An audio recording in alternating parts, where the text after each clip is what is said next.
ಬೇರೆ ಕಾಸ್ಟ್ನವ್ರನ್ನೆಲ್ಲ ದೇವಸ್ಥಾನದ ಒಳಗೆ ಬಿಡಬಾರ್ದು, ಅವರು ಅಲ್ಲಿ ಹೋಗಿ ಪೂಜಾರರಾಗ್ಬಿಟ್ಟಿದ್ದಾರೆ. ಇವತ್ತಿಗೂ ತುಂಬಾ ರೆಲೆವೆನ್ಸ್ ಇದೆ ಅಲ್ವಾ? ಇವತ್ತಿಗೂ ಬಿಕಾಸ್ ನಿಮಗೆ ಗೊತ್ತು ಆ ಕತೆ it's actually Tamil story. Mithila ನಗರத்தின் ಸೀತೆಗಳು. A lot of our identity is based on ನಾನು ಮದ್ವೆ ಆಗ್ಬೇಕು, ಒಳ್ಳೆ ಕಡೆ ಸೆಟ್ಲ್ ಆಗ್ಬೇಕು, ಮದ್ವೆ ಆಗ್ಬಿಟ್ರೆ ಲೈಫ್ ಸೆಟ್ ಅಂತ. ಸೊ ನೀವೇನ್ ನೋಡ್ತೀರಾ ಅಂದ್ರೆ ನಿಮ್ ಮನೆ ಇದೆಯಲ್ಲ, ನಮ್ ಮನೆ, that is our house. Wow. I lived there. Ajay Nagar. So we would all be waiting. Vishnu sir ಕಾಣಿಸ್ತಾರ, Vishnu ಕಾಣಿಸ್ತಾರ. ಆ ಥರ ಬೆಳೆದ ನನಗೆ Vishnu sir is coming to my house for shooting ಅಂದ್ರೆ ಅದು ಎಂತ ದೊಡ್ಡ ಯುನೋ. ಸೊ ನನಗೆ ಕಾಶಿನಾಥ್ ಸರ್ ಜೊತೆ ಒಂದು ಹಾಡಿತ್ತು. My biggest dream, I thank God even today is SP sir. Because ಆವಾಗ ಸೆಟ್ನಲ್ಲಿ ರಾಘವೇಂದ್ರ ರಾಜ್ಕುಮಾರ್ ಅವ್ರು ತುಂಬಾ ಬರೋರು. Puneeth has also come to the set. ಅವರನ್ನು ಮೀಟ್ ಮಾಡಿದ್ದೀನಿ ಆ ಸೆಟ್ನಲ್ಲಿ. ಶಿವಣ್ಣ ನೋಡಿದ ತಕ್ಷಣ ಶಿವಣ್ಣ ನಿಮ್ಮನ್ನ ರೆಕಗ್ನೈಸ್ ಮಾಡಿದ್ರು ಅನ್ನೋದಿದೆಯಾ? ಎಷ್ಟು ಐ ಥಿಂಕ್ 35 ವರ್ಷ ಆಗಿರ್ಬೋದಾ ನಿಮ್ಮನ್ನ ನೋಡಿ? ಆಗಿರ್ಬಹುದು. ಬರೀ ನಮ್ಮ ತಂದೆ ತಾಯಿಂದಲ್ಲ, ನಮ್ಮ ತಂದೆ ತಾಯಿ ಕ್ವೈಟ್ ಬ್ರಾಡ್ ಮೈಂಡೆಡ್. ಓ ಇವಳು ಹೀಗೆ ಮಾಡಿದ್ರೆ ನಮ್ಮ ಮಕ್ಳಿಗೆ ಏನಾಗುತ್ತೆ ಅಂತ. ನಾನು ಮಾಡೋಕ್ಕೂ ಅವ್ರ ಮಕ್ಳಿಗೂ ಏನು ಸಂಬಂಧ? So it's not a social awareness ಅಥವಾ ಕಾನ್ಫಿಡೆನ್ಸ್ ಎಲ್ಲ ಇರಲಿಲ್ಲ ಅಂತಲ್ಲ, ಬಟ್ ಆದರೂ ತಂದೆ ತಾಯಿ ಏನು ಹೇಳ್ತಾರೆ ಆ ಮಾತನ್ನ ನಾವು ಯಾವತ್ತೂ ಮೀರ್ತಾ ಇರಲಿಲ್ಲ ಅಲ್ವಾ?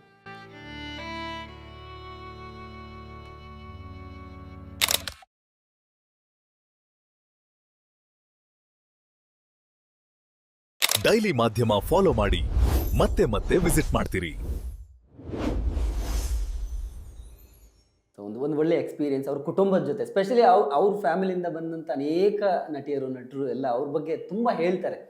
ರಣರಂಗ ಸಿನಿಮಾದಲ್ಲಿ ಶಿವಣ್ಣ ಜೊತೆ ಶಿವಣ್ಣನ ತಂಗಿ ಪಾತ್ರ. ತಂಗಿ ಪಾತ್ರ, exactly. That was also good. ಅಲ್ಲದೆ ಅವ್ರದೇ ಆಕ್ಟೆಡ್ ಇನ್ ದೇವರಾಜ್ ಅವ್ರ ಜೊತೆ ಉತ್ಕರ್ಷ ಅಂಡ್ ಪೂಜಾರಿ ಕೃಷ್ಣ ಅಂತ ಇನ್ನೊಂದು, ಅದು ಒಂಥರ ಫೆಸ್ಟಿವಲ್ಸ್ಗೆಲ್ಲ ಹೋಯ್ತು. Because it was talking about ಜಾತಿ ಇಟ್ಕೊಂಡು ಭೇದ ಭಾವ ಮಾಡಬಾರ್ದು ಅಂತ. ಸೊ ಅದರಲ್ಲಿ the theme was that lower cost man has become a priest, but he is a good man. So actual ಆಮೇಲೆ ಅದು ಗೊತ್ತಾಗಿ ಜನಕ್ಕೆ, ಓ ಈ ಬೇರೆ ಕಾಸ್ಟ್ನವ್ರನ್ನೆಲ್ಲ ದೇವಸ್ಥಾನದ ಒಳಗೆ ಬಿಡಬಾರ್ದು, ಅವರು ಅಲ್ಲಿ ಹೋಗಿ ಪೂಜಾರರಾಗ್ಬಿಟ್ಟಿದ್ದಾರೆ ಅಂತ. ಆಮೇಲೆ ಕಥೆನಲ್ಲಿ ಗೊತ್ತಾಗುತ್ತೆ ಅಲ್ಲಿ ಆಕ್ಚುಲಿ ಇದ್ದಿದ್ದ ಪೂಜಾರರು he was going to steal ದೇವರ ಒಡವೆಗಳನ್ನ ಕದೀತಿದ್ರು. ಸೊ ಆ ಥರ ಒಂದು ಕತೆ. ಅದಕ್ಕೂ ಅವಾರ್ಡ್ಸ್ ಎಲ್ಲ ಬಂತು, ಅದರಲ್ಲೂ ಮಾಡಿದ್ದೆ. ಅದು ಒಳ್ಳೆ ಎಕ್ಸ್ಪೀರಿಯನ್ಸ್. ಬಿಕಾಸ್ ತೀರ್ಥಹಳ್ಳಿ ಶೂಟಿಂಗ್ ಅದ್ರದ್ದು. And Thirthahalli what a place to, oh my god. ನಾವ್ ಇದ್ದಿದ್ದ ಮನೆ, ಆ ಶೂಟಿಂಗ್ ಮಾಡಿದ ಮನೆ, ಅಂಗಳದ ಮನೆ, ಬ್ಯೂಟಿಫುಲ್, ತುಂಬಾ ಚೆನ್ನಾಗಿತ್ತು. ಮಿಥಿಲೆಯ ಸೀತೆಯರು ಸಿನಿಮಾದ ಅನುಭವ ಹೇಳ್ಬೋದಾ, ಹೇಗಿತ್ತು ಅಂತ? ಯಾಕಂದ್ರೆ ಇವತ್ತಿಗೂ ತುಂಬಾ ರೆಲೆವೆನ್ಸ್ ಇದೆ ಅಲ್ವಾ? ಬಿಕಾಸ್ ನಿಮಗೆ ಗೊತ್ತು ಆ ಕತೆ it's actually Tamil story. Mithila ನಗರத்தின் ಸೀತೆಗಳು ಅಂತ. ಸೊ ಬಿಕಾಸ್ ನಮಗೆ ತುಂಬಾ ಯುನೋ ಚೇಂಜ್ ಆಗಿದೆ. ಬಟ್ ತುಂಬಾ ನಾನು ಹೇಳಿದ್ನಲ್ಲ, ಇನ್ಸ್ಟಾಗ್ರಾಮ್ನಲ್ಲಿ ನನ್ನ followers are very Young, both boys and girls. So ತುಂಬಾ ಜನ ನನಗೆ ಮೆಸೇಜ್ ಮಾಡ್ತಾರೆ ಅವರ ಲೈಫ್ ಇನ್ ಪ್ರಾಬ್ಲಮ್ಸ್ ಬಗ್ಗೆ, ಏನೇನೋ ಬಗ್ಗೆ. ನಾನು ತುಂಬಾ ಜನಕ್ಕೆ ಡೈರೆಕ್ಟ್ಲಿ ಮೆಸೇಜ್ ಮಾಡ್ತೀನಿ ವಾಪಸ್ಸು. ಅದಲ್ಲದೆ ನಾನು ರೀಲ್ಸ್ ಕೆಲವು ಸಲ ಅದನ್ನ ಜನರಲ್ ಆಗಿ ಅಪ್ಲೈ ಆಗೋ ಥರನೂ ಮಾಡ್ತೀನಿ. A lot of our identity is based on ನಾನು ಮದ್ವೆ ಆಗ್ಬೇಕು, ಒಳ್ಳೆ ಕಡೆ ಸೆಟ್ಲ್ ಆಗ್ಬೇಕು ಅಂತ. So this deals with that same thing. ಈ ಹುಡುಗಿಯರಿಗೆ ಎಸ್ಪೆಷಲಿ ನನ್ನ ಕ್ಯಾರೆಕ್ಟರ್ ಅದ್ರಲ್ಲಿ ಮದ್ವೆ ಆಗ್ಬಿಟ್ರೆ ಲೈಫ್ ಸೆಟ್ ಅಂತ. ಯುನೋ ನಮ್ ಪರ್ಸನಲ್ ಗ್ರೋತ್ ಬಗ್ಗೆ ಬಿಟ್ಬಿಡಿ, ಮದ್ವೆ ಆಗ್ಬಿಟ್ರೆ ಎಲ್ಲ ಸರಿ ಹೋಗುತ್ತೆ ಅಂತ. ಅದರಲ್ಲಿ ತಂದೆ ಪಾತ್ರ ಸೋಮಶೇಖರ್ ಅಂಕಲ್, ಅವ್ರು ನಮ್ಮ ತಂದೆಯವ್ರ ಫ್ರೆಂಡ್ ಆಕ್ಚುಲಿ. ಸೊ ನಾನು ಆ ಸೋಮಶೇಖರ್ ಅಂಕಲ್ ಮುಂಚೆನೆ ಗೊತ್ತಿತ್ತು. ದತ್ತಣ್ಣ ಅವರ ಅಣ್ಣ. ದತ್ತಣ್ಣ ಅವ್ರ ಅಣ್ಣ. ಅಂಡ್ ಶೂಟಿಂಗ್ ಇನ್ನೊಂದೇನು ಅಂದ್ರೆ ಶೂಟಿಂಗ್ ನಡೆದಿದ್ದು ನಮ್ಮ ಮನೇಲೇನೆ. ಹೌದಾ? ಹೌದು. ಸೊ ನೀವೇನ್ ನೋಡ್ತೀರಾ ಅಂದ್ರೆ ನಿಮ್ಮ ಮನೆ ಇದೆಯಲ್ಲ, ನಮ್ಮ ಮನೆ, that is our house. I live there. Okay. So ಯಾವ ಏರಿಯಾ ಅದು? Jayanagar, 4th T block, Sanjay Gandhi hospital ಹತ್ರ. ಓಕೆ. ಇವಾಗ ಮನೆಯನ್ನ ಒಡೆದು ಐ ಥಿಂಕ್ ಹೊಸ ಮನೆ ಕಟ್ಟಿದ್ದಾರೆ.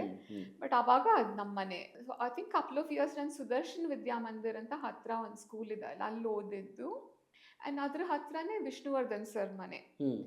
ಸೊ ನಾವೆಲ್ಲ ಯುನೋ ಅಲ್ಲಿ PT ಫಿಸಿಕಲ್ ಟ್ರೈನಿಂಗ್ ಕ್ಲಾಸ್ ಇತ್ತಲ್ಲ, PT ಬಿಕಾಸ್ ಕೆಲವರು they don't, I don't know the words, what the word. ಅವಾಗಿನ ನಾವೆಲ್ಲ 90s ಅಲ್ಲಿ ನಾವು ಚೈಲ್ಡ್ಹುಡ್ ನೋಡೋಕೆ ಶುರು ಮಾಡಿದ್ವಿ. ನಮಗೆಲ್ಲ ಇತ್ತು ಸ್ಯಾಟರ್ಡೆ PT ಇರೋದು ಸ್ಕೂಲ್ಗಳಲ್ಲಿ. So we would all be waiting, Vishnu sir ಕಾಣಿಸ್ತಾರ, ವಿಷ್ಣು ಸರ್ ಕಾಣಿಸ್ತಾರ ಅಂತ. ಆಮೇಲೆ ನಾವು ವಾಟರ್ ಬಾಟಲ್ ತಗೊಂಡು ಹೋಗಿದ್ರು ಅವ್ರ ಗೇಟ್ ಹತ್ರ ಹೋಗೋದು, ನೀರು ಕೊಡ್ತಾರ ಅಂತ. ಓಕೆ.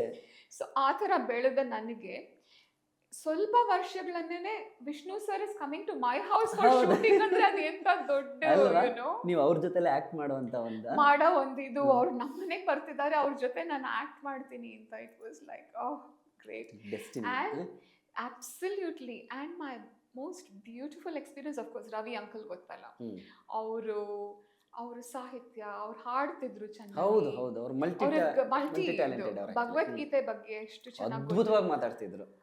ಅಂಡ್ ಸೊ ಅವರ ಈ ಮಧ್ಯದಲ್ಲಿ ಅವರು ಮಾತು ಬರೀ ಸಿನಿಮಾ ಬಗ್ಗೆ ಅಲ್ಲ, Correct. ಲೈಫ್ ಬಗ್ಗೆ ಕರ್ದು ಕುಡಿಸ್ಕೊಂಡು ಒಂದು ಅಡ್ವೈಸ್ ಕೊಡೋದಾಗ್ಲಿ, ಇಟ್ ವಾಸ್ ಜಸ್ಟ್ ನಾನು ಕೊನೆಯಲ್ಲಿ ಅವ್ರು ಹೋಗೋ ಒಂದು 3-4 ವರ್ಷ ಹೆಚ್ಚು ಸಮಯ ಕಳೆದಿದ್ದೀನಿ ಅವ್ರು. ಹೌದಾ, ಸಾಕಷ್ಟು ಸಲ ಅವ್ರ ಮನೆಗೆ ಹೋಗಿದ್ದೀನಿ, ಎಷ್ಟು ಪುಣ್ಯ ಮಾಡಿದಿರ ನೀವು. ನನಗೆ ಅದಕ್ಕೆ ನೀವು ಹೇಳ್ತಾ ಇರುವಾಗ ಅಲ್ಲಿ ಕನೆಕ್ಟ್ ಆಗ್ತಾ ಇತ್ತು. ಅದಕ್ಕೆ ಅವ್ರ ನೆಕ್ಸ್ಟ್ ಫಿಲ್ಮ್ ಅಲ್ಲೂ ಆಕ್ಟ್ ಮಾಡಿದ್ದೆ ನಾನು, ಜಂಬೂ ಸವಾರಿ.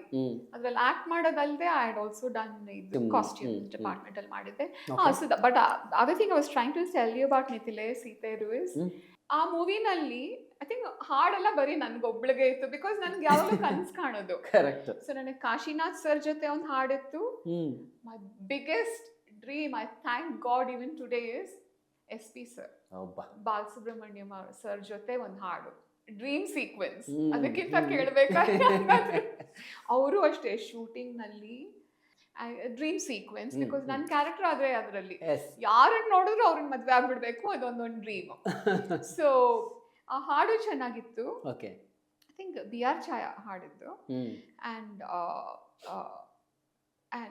SP ಸರ್ ಜೊತೆ ಆ ಒಂದು ಎಕ್ಸ್ಪೀರಿಯನ್ಸ್ ಇದೆಯಲ್ಲ, ತುಂಬಾ ಎಂಟರ್ಟೈನಿಂಗ್. ಅವರು ಜೋಕ್ಸ್ ಹೇಳೋದಾಗ್ಲಿ, ಇಂಪ್ರಾಂಪ್ಟು ಮಧ್ಯದಲ್ಲಿ ಅವ್ರ ಹಾಡು, ಅವ್ರ ಸ್ವರ, ಅವ್ರ ವಾಯ್ಸ್ ಹೇಗಿತ್ತು ಅಂದ್ರೆ ನೋ ನೀಡ್ ಫಾರ್ ಇನ್ಸ್ಟ್ರೂಮೆಂಟ್ಸ್, ಬೇಕಾಗೇ ಇಲ್ಲ, ಅವ್ರು ಸುಮ್ಮನೆ ಹಾಡಿದ್ರೆ ಅಷ್ಟೇ ಸಾಕು. ಸೊ ತುಂಬಾ ಚೆನ್ನಾಗಿತ್ತು ಆ experience. And dream sequence one part ನಲ್ಲಿ ನನಗಾಗ್ಲೇ ಮಗು ಆಗ್ಬಿಟ್ಟಿದೆ, ಅವ್ರು ನನ್ನ ನೋಡ್ಕೊಳ್ಳೋ ತರ ಅಲ್ಲ. So you can imagine, I was a young girl and this huge star stellar, ಅವ್ರ ಜೊತೆ ಈ ತರ ಒಂದಿದು ಯಾರ್ದೋ ದೊಡ್ಡ ಲಾಯರ್ ಮನೆಯಲ್ಲಿ ಸದಾಶಿವ್ ನಗರ್ನಲ್ಲಿ ಶೂಟಿಂಗ್ ಆಯಿತು. ಸೊ ಅವ್ರು ನನಗೆ ಶಾಲ್ ಎಲ್ಲ ಹೊದಿಸಿ, ಅದ್ರಲ್ಲಿ ಇದ್ದಿದ್ದ ಮಗು ನಮ್ಮ ಅಣ್ಣನ ಮಗು. So it was a very family affair for me. So some amazing memories from that time. Yes. So ಇವತ್ತಿಗೂ ಅಖಿಲ ತಾಂಡೋರ್ ಅಂದ ತಕ್ಷಣ ಹೇಳ್ಬೋದಂತ ಒಂದು 3 ಸಿನಿಮಾ ಹೆಸರಂದ್ರೆ ಅದು ಮಿಥಿಲೆ ಸೀತೆಯರು, ರಣರಂಗ ಮತ್ತೆ ದೇವತಾ ಮನುಷ್ಯ ಸಿನಿಮಾಗಳ ಬಗ್ಗೆ. ಸೊ ರೀಸೆಂಟ್ಲಿ ಶಿವಣ್ಣ ನಿಮಗೆ ಅಚಾನಕ್ ಆಗಿ ಆಕಸ್ಮಿಕವಾಗಿ ಸಿಕ್ಕರು ಅಲ್ವಾ? ಸೊ ಅವ್ರ ಜೊತೆ ಆಕ್ಟ್ ಮಾಡಿದ್ದು, ಆ ಒಂದು ಫ್ಯಾಮಿಲಿ ಜೊತೆ ಒಂದು ಬಾಂಡಿಂಗ್ ಇತ್ತು ನಿಮಗೆ, ಅಣ್ಣವ್ರ ಜೊತೆ ಆಕ್ಟ್ ಮಾಡಿದ್ವಿ, ಬಿಕಾಸ್ ಆವಾಗ ಸೆಟ್ ನಲ್ಲಿ ರಾಘವೇಂದ್ರ ರಾಜ್ಕುಮಾರ್ ಅವ್ರು ತುಂಬಾ ಬರೋರು. Puneeth has also come to the set, ಅವ್ರನ್ನು ಮೀಟ್ ಮಾಡಿದೀನಿ ಆ ಸೆಟ್ ನಲ್ಲಿ. ಟ್ರಿವಾಂಡ್ರಮ್ ನಲ್ಲಿ ಒಂದು ಫಿಲ್ಮ್ ಫೆಸ್ಟಿವಲ್ ಆಯ್ತು ಆಗ. ಸೊ ಅದಕ್ಕೆ ಇಲ್ಲಿಂದ lot of us young people ನ ಕರ್ಕೊಂಡು ಹೋದ್ರು. So they want to show the young talent of Karnataka ಅಂತ. ಸೊ ಅವಾಗ who became very good friends with me was Poornima, Dhanya Ramkumar ಅವರ ಕೊನೆಯ ಮಗಳು. ಇನ್ಫ್ಯಾಕ್ಟ್ ಧನ್ಯಾ ವಾಸ್ ಶೂಟಿಂಗ್ ಮೈಸೂರಿನಲ್ಲಿ, ಇದು ಪೌಡರ್ ಫಿಲ್ಮ್ ಶೂಟಿಂಗ್ ನಡೀತಿತ್ತು. So and my nephew was also acting, Aniruddh Acharya ಅಂತ, is my nephew. Yes, he got an award ಯಾವುದೋ ಒಂದು ಇದು comedy role. So he was acting in it, and so I went. It was fun day because Purnima avridru, so we were talking about old times. Plus Dhanya is just a wonderful girl, and Vigant was there, and we had a brilliant time laughing, talking, the best time ever.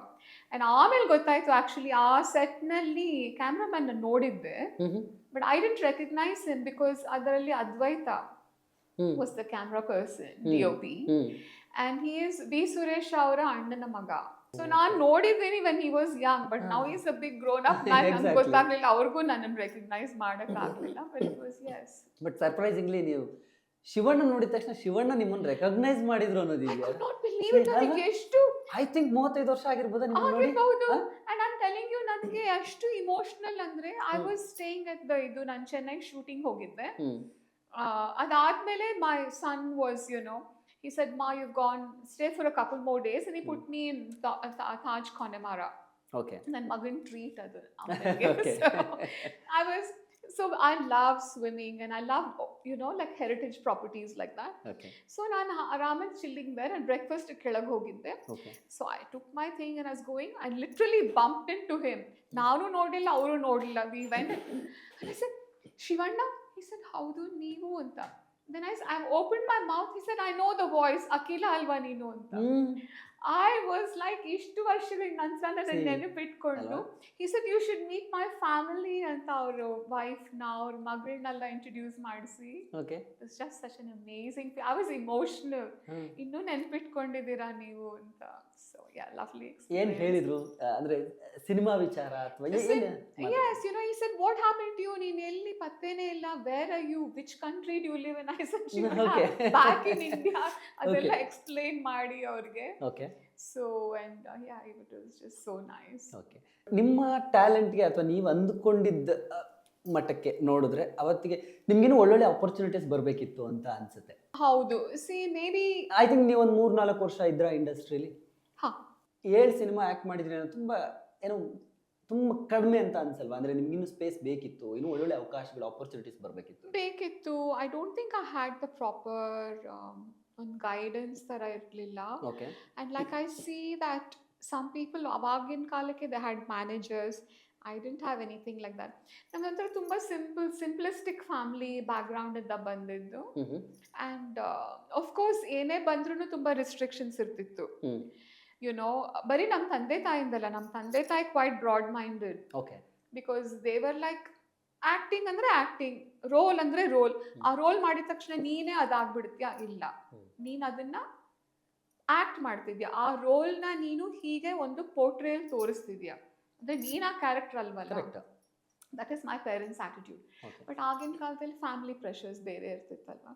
So ಬೇರೆ ಕಡೆಯಿಂದ ಒಂದು ಸ್ವಲ್ಪ pressure ಇರ್ತಿತ್ತು. That ಇವಳು ಹೀಗೆ ಮಾಡಿದ್ರೆ ನಮ್ಮ ಮಕ್ಳಿಗೆ ಏನಾಗುತ್ತೆ ಅಂತ. ನಾನು ಮಾಡೋಕ್ಕೂ ಅವ್ರ ಮಕ್ಳಿಗೂ ಏನು ಸಂಬಂಧ ಇರ್ತಿತ್ತು. ಇವಾಗ ಯಾರು ಕೇರ್ ಮಾಡೋಣ, ಅವಾಗ ಆಗಿತ್ತು. ಅರೇಂಜ್ಡ್ ಮ್ಯಾರೇಜ್ ಮಾಡ್ಕೊಂಡ್ರು ಅವಾಗನೆಲ್ಲ ನಾವು ಕ್ವೆಶ್ಚನೇ ಮಾಡ್ತಿರ್ಲಿಲ್ಲ. ಮಾಡ್ಕೊ ಅಂದ್ರೆ ಮಾಡ್ಕೊಂಡು ಹೋಗ್ತಾ ಇರ್ಬೇಕು ಅಷ್ಟೇ. ಹಾಗೆ ನಾನು ಏನೇ ಪ್ರೋಗ್ರೆಸಿವ್ ಥಿಂಕಿಂಗ್ ನನ್ನಲ್ಲಿದ್ರು, ಬಿಕಾಸ್ ನಾನು ಬೀದಿ ನಾಟಕ ಮಾಡಿದ್ದೀನಿ ಸಮುದಾಯಕ್ಕೆ. So we use to talk about dowry death ಬಗ್ಗೆ. ಇನ್ಫ್ಯಾಕ್ಟ್ ಮೈಸೂರಿನಲ್ಲಿ ಒಂದು ಕೇಸ್ ಆಗಿತ್ತು. ಅದ್ರ ಬಗ್ಗೆ ಅವ್ರ ಮನೆ ಮುಂದೆನೆ ಹೋಗಿ ಬೀದಿ ನಾಟಕ ಮಾಡಿ ಅವ್ರ ಪೊಲೀಸ್ನ ಕರೆದು, ನನಗೊಬ್ಬ ಕಾಲೇಜ್ನಲ್ಲಿ ಫ್ರೆಂಡ್ ಇದ್ದ, ಅವನ ಕಡೆಯಿಂದನೂ ಪೊಲೀಸನ್ನ ಕರ್ಕೊಂಡು ಬಂದು ದೊಡ್ಡ ಗಲಾಟೆ ಆಗಿ. ಸೊ ದೇ ಸೆಡ್ ಇವಳನ್ನೇನಾದ್ರು ಮಾಡ್ಬಿಡ್ತೀವಿ ಅಂತ. ಸೊ ನಾನು ಕಾಲೇಜಲ್ಲಿ ಪರ್ಮಿಷನ್ ತಗೊಂಡು 2 ತಿಂಗಳು ನಾನು ಬ್ಯಾಂಗ್ಳೂರಿಗೆ ವಾಪಸ್ ಬರಬೇಕಾಯ್ತು. ಅಷ್ಟೆಲ್ಲ ಗಲಾಟೆ ಆಗಿತ್ತು. So it's not a social awareness ಅಥವಾ ಕಾನ್ಫಿಡೆನ್ಸ್ ಎಲ್ಲ ಇರಲಿಲ್ಲ ಅಂತಲ್ಲ, ಬಟ್ ಆದರೂ ತಂದೆ ತಾಯಿ ಏನು ಹೇಳ್ತಾರೆ ಆ ಮಾತನ್ನ ನಾವು ಯಾವತ್ತೂ ಮೀರ್ತಾ ಇರಲಿಲ್ಲ ಅಲ್ವಾ? ನಿಮಗೆ ಪರ್ಫಾರ್ಮಿಂಗ್ ಆರ್ಟ್ಸ್ ಬಗ್ಗೆ ತುಂಬಾ ಇಂಟ್ರೆಸ್ಟ್ ಇತ್ತಲ್ವಾ? ಅಂದ್ರೆ ಲೈವ್ ಆಗಿ ಆಡಿಯನ್ಸ್ ನ ಕನೆಕ್ಟ್ ಆಗೋದು ಯಾಕೆ ಅದು ಅಂತ? I really no idea. ಅದೊಂದು ಚೈಲ್ಡ್ ಅಂದನೂ ಅಷ್ಟೇ. ಬಿಕಾಸ್ ಆವಾಗ ಆ್ಯಕ್ಟಿಂಗ್ ಅಲ್ಲದೆ ನಾನು MC ಕಾಂಪೇರಿಂಗ್ ಕೂಡ ಮಾಡ್ತಿದ್ದೆ. Okay. I think one of my biggest events was Vijaya ಬ್ಯಾಂಕ್ದು ಅದೇನೋ ದೊಡ್ಡ ಫಂಕ್ಷನ್ ಆಯಿತು ಒಂದು. ಓಕೆ. ಅದಕ್ಕೆ ಮೇನ್ ಅದು ಲಾಲ್ಬಾಗ್ನಲ್ಲಿ. So the whole place was filled. ಅದಕ್ಕೆ ಕಾಂಪೇರಿಂಗ್ ಮಾಡಿದ್ ನಾನೇನೆ. ಹೌದಾ? ಅಲ್ಲದೆ ಸಣ್ಣ ಪುಟ್ಟ ಬೇರೆನೂ ಕಾಂಪೇರಿಂಗ್ ಮಾಡಿದೀನಿ. But my biggest was for Vijaya Bank. Huge it was. Even I did not realize till that many people came, and some people I didn't even know who they were. ನಮ್ಮ ಅಣ್ಣ ಅತ್ತಿಗೆ ನಮ್ಮ ತಂದೆ ತಾಯಿ ಎಲ್ಲ ನೋಡಕ್ ಬಂದಿದ್ರು. ಅವ್ರು ಆ ಡಿಗ್ನಿಟರಿ ಇವ್ರು ಅಂತ ನನಗೆ ಯಾರು ಅಂತಾನೂ ಗೊತ್ತಿಲ್ಲದೆ ಇರೋದು ಒಂದು ರೀತಿ ಒಳ್ಳೇದಾಯ್ತು ಏನೋ. Because I was like chill and comparing as compares do. But yes, so good experiences I had in India. Of course ಅಲ್ಲಿ ಹೋದ್ಮೇಲೆ ಎಲ್ಲ ಬಿಟ್ಟೋಯ್ತು.